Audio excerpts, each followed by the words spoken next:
Da mais alta sociedade era o conhecimento de minha família quando eu tinha meus 8 anos de idade. Lembro-me de caminhar pelos jardins da mansão onde morávamos, logo na entrada principal da casa. O jardim era sempre bem podado com belas flores de todos os tipos, e árvores frutíferas estavam dispostas pelas margens das calçadas de pedras escuras. Annie, como era chamada pelos amigos, e os mais próximos é tudo que precisas ter em mente de quem eu era. Sou uma sobrevivente, me escondendo em ruínas escuras do que um dia talvez já tenha sido uma civilização humana com um futuro próspero. Porém, as coisas que sucederam sua queda é de arrepiar os poucos que ainda restaram de nós, obrigando-nos a se esconder em becos escuros, escombros e ruínas sombrias, e contando com a sorte de não sermos pegos por eles. Sou a protagonista de uma história que, talvez por minha culpa, tenha desencadeado tanta desgraça sobre a humanidade e trazendo sua quase extinção. Mas para que você, quem quer que esteja lendo isto, se é que alguém leia isto algum dia, entenda toda esta história, começarei do que penso ter sido o princípio de toda essa trama. Contarei a vocês sobre minhas irmãs, que brincavam comigo nos jardins daquela tarde de verão, em que a brisa soprava fresca, mas que fora cortada por um cheiro metálico estranho, na qual mudou completamente nossas vidas dali para frente. No princípio ignoramos o que pareceu uma pequena esfera estranha caindo do céu, bem ao campo que dava para se avistar em frente à nossa residência. Sentimos um cheiro estranho logo em seguida, mas éramos crianças, com exceção de Judite, nossa irmã mais velha. Como caçula da família, eu só pensei em brincar naquele momento. A minha irmã do meio, Mary, se prontificou a Judite de cuidar de mim, enquanto ela iria investigar aquela coisa estranha que acabáramos de presenciar. Fomos ao encontro de Judite quando percebemos sua demora, e ao chegarmos no local da queda do objeto estranho, pudemos notar o incrível entusiasmo e excitação de Judite pelo objeto que, após alguns olhares um pouco mais minuciosos e curiosos, identificamos como metálico. Judite pegou em suas mãos a estranha esfera metálica e levou conosco para casa, onde repousou o objeto em uma estante ao lado de sua cama. Nada demais havia acontecido naquela noite. Ouvimos no rádio à noite durante o jornal que haviam inventado um novo telescópio para fazer observações do espaço a partir da estação que ficava localizada em outro estado aqui nos Estados Unidos, em uma área desértica. Curiosamente, na inauguração do telescópio, cientistas puderam ver vários cometas e meteoritos passando bem próximos à atmosfera da Terra. No jantar, enquanto estávamos comendo sopa, como de costume, papai disse que havia lido em um livro uma história de ficção científica sobre alienígenas que invadiram a Terra e que, no final do conto, a única coisa que parou a invasão no planeta foram as nossas doenças. Ficamos assustadas, imaginando sermos abduzidas por extraterrestres. Mas nosso pai nos acalmou e disse que os cientistas nunca haviam descoberto até hoje evidência alguma de vida fora da Terra. Naquela noite, quando todos fomos dormir, e o único som que se ouvia na casa era o grande relógio do corredor, indicando cada segundo que ele marcava no ponteiro, acordei para ir beber água na cozinha. Me levantei e calcei minhas pantufas rosas, levando comigo sempre meu urso de pelúcia. A casa rangia a madeira das paredes e do chão a cada passo que eu dava pelos corredores, e o silêncio esmagador da noite era sempre alarmado com meu caminhar. Meus pés nunca foram tão pesados como naquela noite.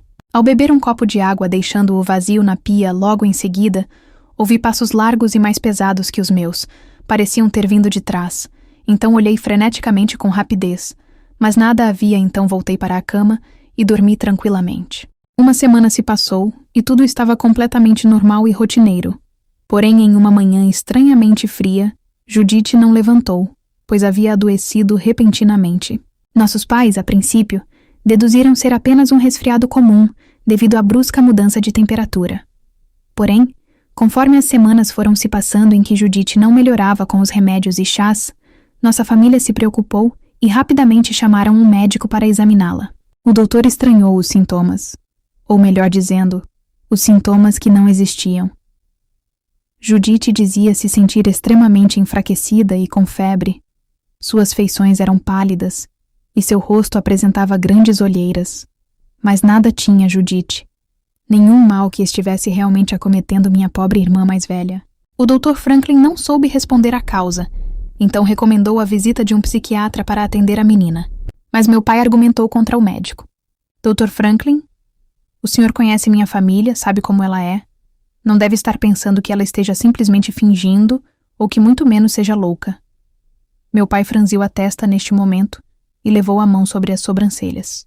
Sinto muito, Sr. Barclay. Nada posso fazer pela sua filha porque ela não apresenta doença alguma. Disse o médico, pondo as mãos sobre sua própria cintura e fechando os punhos, demonstrando seu descontentamento e falta de diagnóstico preciso quanto a Judith. Sr. Barclay, sinto muito, mas não tenho como ajudar. Então o que devo fazer? Perguntou meu pai abismado. Ela está assim desse jeito há pouco mais de uma semana, meu amigo. Demos remédios e chás, tentamos de tudo, mas nada melhora o quadro de nossa filha. Ela sempre foi sincera e aberta conosco. Não creio que esteja fingindo. O médico suspirou, levando a mão ao queixo e abaixando a cabeça pensativo. Vou trazer uma equipe até aqui para monitorá-la, mas não garanto nada, meu velho amigo. Respondeu o Dr. Franklin. Tudo bem, meu amigo. Só quero que minha filha melhore. Os médicos chegaram à nossa casa no dia seguinte e monitoraram Judith. Mas todos os esforços para descobrir o que minha irmã tinha de nada valeram a pena. Minha irmã dormiu durante 2 semanas e acordou se sentindo disposta. Alguns dos médicos se sentiram feitos de trouxas pela minha irmã. Outra parte estranhou toda aquela situação e queriam saber o que de fato havia ocorrido com ela. Mas a doença desconhecida de minha irmã foi-se embora da mesma maneira que a acometeu. Veio e foi embora sozinha. Meus pais se sentiram mais aliviados. Acreditaram ser uma obra maligna e que havia tido alguma espécie de intervenção divina. Chamaram de milagre. Passou-se 1 semana e chegava a hora de uma data especial para minha família, uma comemoração que festejava o equinócio de outono. Era uma tradição de nossa casa, e minha família era muito supersticiosa. Meus pais haviam convidado vários amigos para servir um grande jantar e beber vinho. Enquanto todos se aconchegavam na sala de estar e no salão de jantar, eu estava em meu quarto brincando com minhas bonecas, até que percebi um vulto passando pelo corredor. Curiosa, eu me levantei para ver quem era, e quando cheguei à porta, vi minha irmã Judith descendo as escadas. Pensei que ela estava indo ao encontro de nossos pais na sala de estar. Mas com que fim ela levava em sua mão a estranha esfera que encontramos no dia em que caiu? Algo estalou um senso de curiosidade em minha mente e então segui minha irmã. A espreitei com um pouco de receio de me ver e tentar me despistar, mas logo após sairmos de dentro da casa, percebi que ela mais parecia estar numa espécie de transe hipnótico do que tentando evitar ser vista. Afinal, ela caminhava e se movia de forma rígida e dura. A segui até irmos numa parte que papai e mamãe nos proibiram de caminhar por ser muito perigoso. Atrás de nossa casa havia um conjunto de árvores que, após atravessá-las, davam de frente para um precipício, e dali de cima era possível ver a cidade no horizonte, com os prédios e todas as luzes das casas iluminando a noite. Judith se aproximou da ponta e então respirou fundo, parecendo ter despertado, assim como um sonâmbulo quando acorda em pé. Judy! Eu chamei minha irmã sem entender nada e um pouco assustada. Annie! Minha irmã gritou, se virando para mim e estendendo a mão. Mas minha irmã endureceu, como se houvesse ficado paralisada. E... então, caiu de costas no abismo ainda com a mão estendida para mim. Eu gritei, e então percebi que nossa mãe nos seguiu. Talvez ela tenha nos visto pela janela, e estranhou estarmos saindo para fora de casa.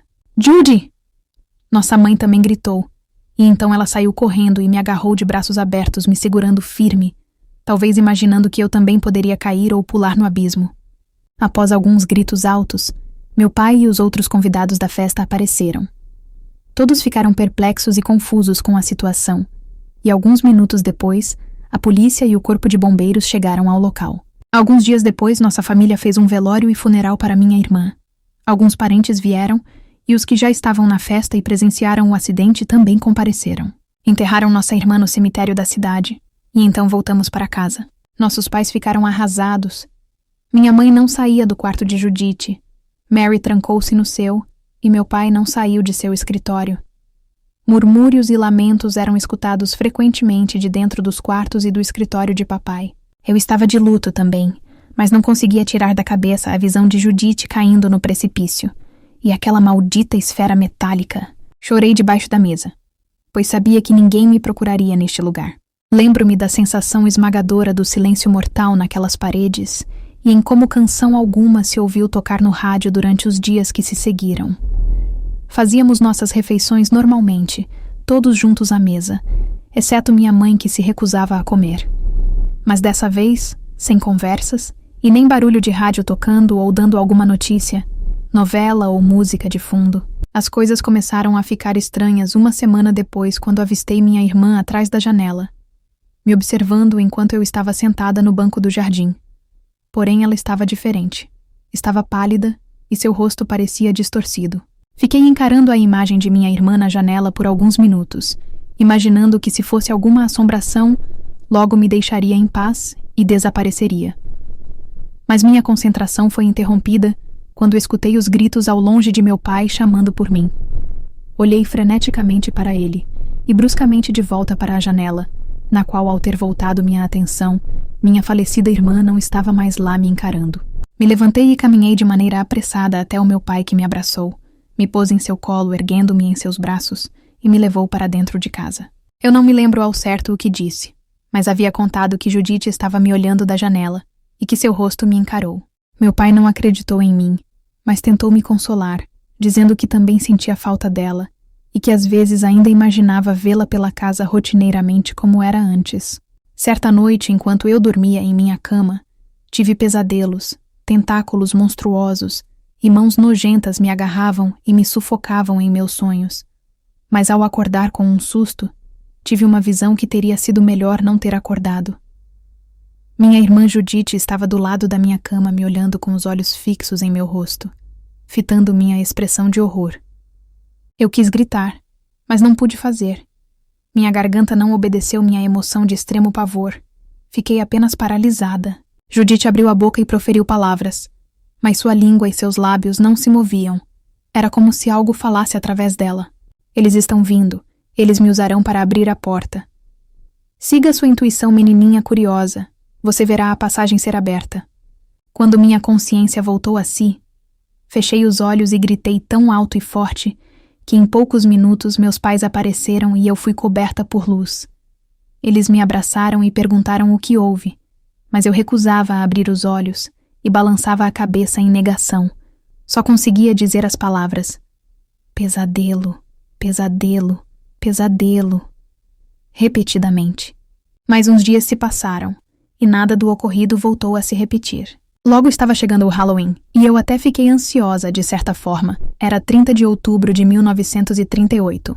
Quando chegou o dia 31, um domingo, pedi para meu pai ir comigo pedir doces ao cair da noite, pois pensei que seria uma ótima distração para ele e para mim, e para passarmos mais tempo juntos. Podia sentir o quanto ele estava triste, porque também me sentia extremamente entristecida. Desparecer a cabeça seria bom, pensei comigo mesma naquele dia. Estávamos nos arrumando ao anoitecer quando escutamos o som do rádio na sala. Mamãe decidiu ligar em um canal para escutar músicas. Todos fomos para a sala, e ao vermos que mamãe estava se sentindo mais disposta a continuar a vida, nos alegramos. A esperança renascia naquele pequeno momento especial em que a família se reuniu em frente ao rádio, e todos sorrimos contentes. Enquanto nos encaramos com pequena leveza estampada em nossos rostos, o rádio corta a transmissão de música para dar uma notícia que pareceu interessante naquele momento, que assim dizia: Ladies and gentlemen, we interrupt our program of dance music to bring you a special bulletin from the Intercontinental Radio News. At 20 minutes before 8 Central Time, Professor Farrell of the Mount Jennings Observatory, Chicago, Illinois, reports observing several explosions of incandescent gas occurring at regular intervals on the planet Mars. The spectroscope indicates the gas to be hydrogen and moving toward the Earth with enormous velocity. Professor Pearson of the observatory at Princeton confirms Farrell's observation and describes the phenomenon as, quote, like a jet of blue flame shot from a gun, unquote. We now return you to the music of Ramon Que interessante. Gostaria de ouvir mais sobre este fenômeno. Mas receio que vou levar a pequena Anne para pedir doces nas casas aqui perto, querida. Disse meu pai para minha mãe. Se você quiser ficar para ouvir os próximos boletins, podemos nos juntar à mamãe, papai. Respondi para ele. Você tem certeza, meu amor? Perguntou meu pai na sua calma e paciência amorosa de sempre. Tenho sim, papai. Venha. Vamos pegar algo para comer na cozinha para ouvirmos as músicas e as notícias enquanto isso. respondi, pegando em sua mão para irmos até a cozinha. Fizemos vários sanduíches, hambúrgueres, pipocas e biscoitos, enquanto mamãe e Mary escutavam os canais de rádio na sala.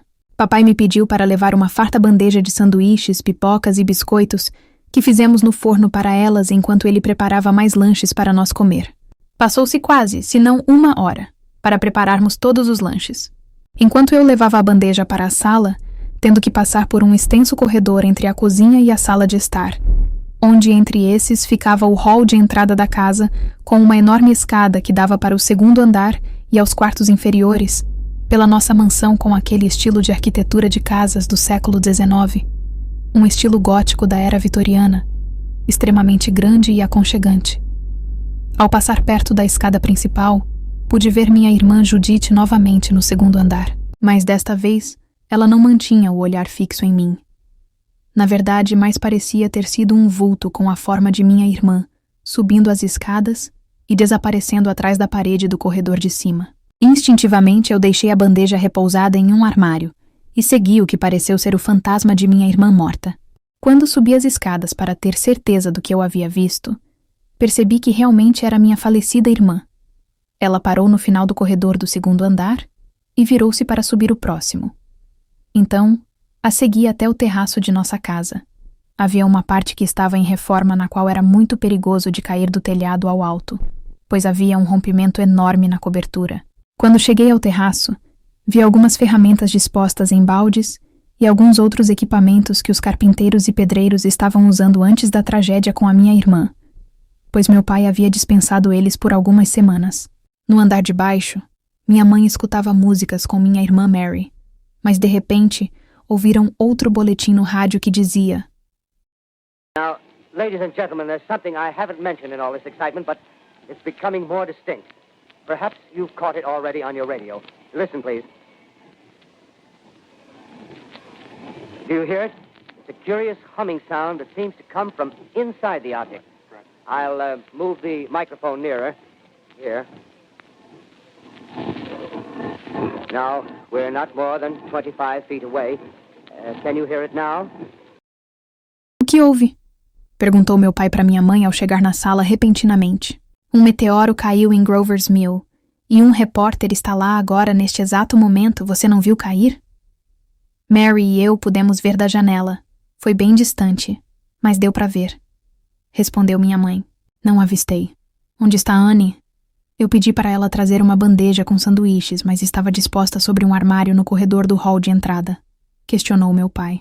Não a vimos, respondeu minha mãe confusa, mas agora com um olhar de preocupação. Meu pai saiu da sala e chamou pelo meu nome no andar de baixo, mas nada. Então todos começaram a gritar por mim e me procurar pela casa. Pude ouvir de maneira bem distorcida e baixa o som de suas vozes aos berros e em desespero para me encontrar. Mas eu não sei o porquê os ignorei naquele momento. E fui até a beirada do telhado aberto da mansão. Tive curiosidade para ver lá de cima o que estava embaixo. Ao me aproximar, pude ver os jardins do alto e a cidade luminosa no horizonte, idêntica ao dia da morte de Judith. Quando me virei, minha mãe e meu pai apareceram no telhado e olharam para mim. Quando os vi, instantaneamente senti algo agarrar minha perna e me puxar para que eu caísse lá do alto. Mas por sorte consegui me segurar nas tábuas por tempo suficiente dos meus pais correrem e me agarrarem pelo braço. Gritei ao ter sentido o que pareceu ser uma mão, gelada como a neve de inverno, e tão forte que deixou um roxo em minha perna naquele momento. Enquanto meus pais me seguraram para não cair, eles mesmos puderam ver Judith, pálida e distorcida nos jardins segurando a esfera metálica em mãos, erguendo-a no alto.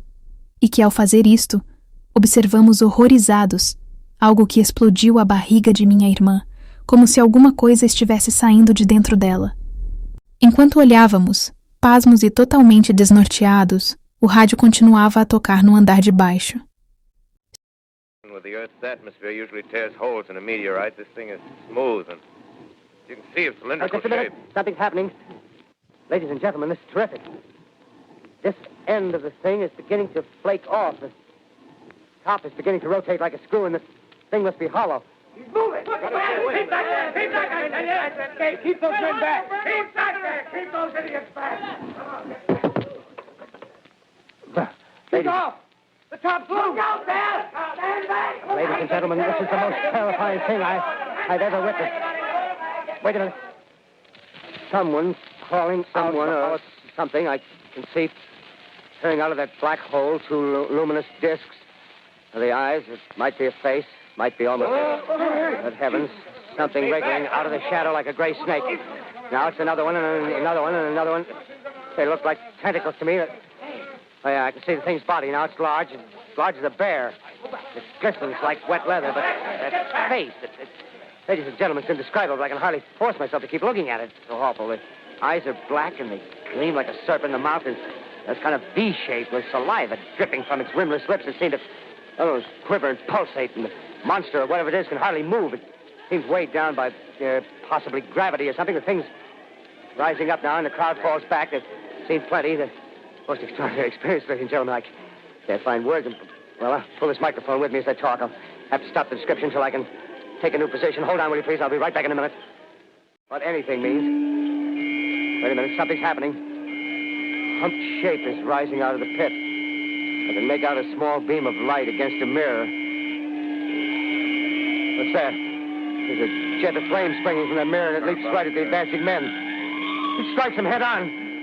Oh, Lord, they're turning into flames. Now the whole field's caught up by the woods, the barns, the gas tanks of the automobiles, spreading everywhere. It's coming this way now, about 20 yards to my right.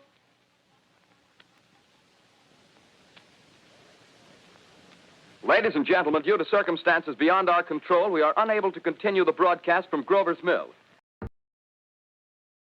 Tentáculos cresciam de dentro para fora através do corpo de minha irmã, como se fosse um portal. A cidade que via no horizonte estava em chamas, e tentáculos enormes se debatiam no ar contra os prédios e casas.